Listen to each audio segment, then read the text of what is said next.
कहानी एक तारीख और तूफानी रात को जंगल में एक छोटे से अलग थलग केबन में शुरू होती है।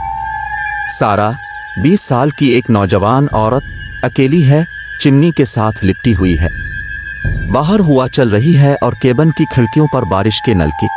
वो अपने सेल फोन पर एक कॉल वसूल करती है, लेकिन सिग्नल कमज़ोर है और दूसरे सिरे पर आवाज़ ख़राब है। वो सिर्फ एक बेहोश खौफनाक सरगोशी कर सकती है, बाहर मत देखो। सारा अब किनारे पर है, इसका दिल उसके सीने में धड़क रहा है।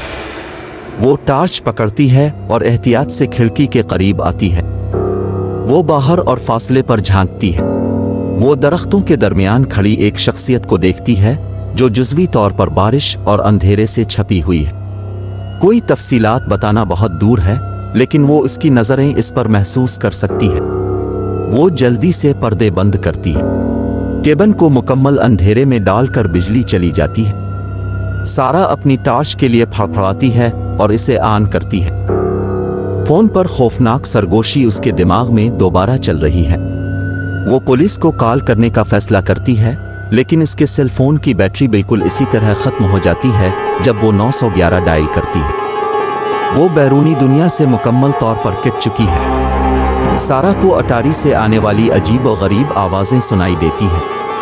वो एहतियात से चटखती सीढ़ियाँ चढ़ती है, इसके हाथ में टार्च कांप रही है। जैसे ही वो अटारी का दरवाज़ा खोलती है, इसका इस्तकबाल एक ठंडी नज़र से होता है। टिमटिमाती मोमबत्तियों का एक हल्का और फर्श पर खींची गई एक अजीब कदीम अलामत। वो हान पत्ती है जब उसे एहसास होता है कि वो केबन में अकेली नहीं है। हुआ का एक झोंका केबन में से उड़ता है, एक के अलावा तमाम मोमबत्तियां बुझा देता है। मध्यम रोशनी में सारा दायरे के बीच में खड़ी एक सायादार शख्सियत को देखती है। ये धीरे धीरे इसके चेहरे की तरफ मुड़ता है, जिससे एक भयानक खोखली आंखों वाला चेहरा और एक खौफनाक मुस्कुराहट जाहिर होती है। वो चीखने की कोशिश करती है, लेकिन कोई आवाज नहीं निकलती। शैतानी शख्सियत सारा के करीब आना शुरू हो जाती है। इसकी हरकत गैर फितरी और गंभीर होती है। सारा अटारी में एक पुराने सीने से टकराती हुई पीछे हट गई। वो शिद्दत से पीछे की तरफ रेंगती है, इसका दिल धड़कता है। आदाद व शुमार 1 इंच करीब और करीब, इसकी ठंडी हड्डियों की उंगलियां इसकी तरफ बढ़ रही हैं। जैसे ही शक्ल उसे पकड़ने ही वाली है, आखिरी मोमबत्ती बुझ जाती है। अटारी को मुकम्मल अंधेरे में डूबती है। सारा की सांसें भारी हैं और वो अपने इर्द गिर्द घूमती हुई शख्सियत को सुन सकती है। इसकी तेज सांस उसके चेहरे से सिर्फ 1 इंच के फासले पर है। वो खौफ से मफलूज है, हिलने या देखने से कासिर है। एक दौर गूंजती हुई सरगोशी सारा को घेर रही है।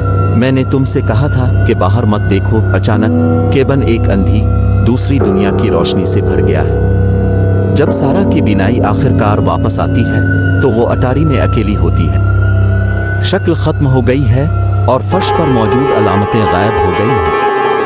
सारा अटारी की सीढ़ियों से नीचे ठोकर खाती है और तेजी से सामने के दरवाजे की तरफ जाती है। बाहर का तूफान गुजर चुका है और जंगल एक बार फिर खामोश हो गए।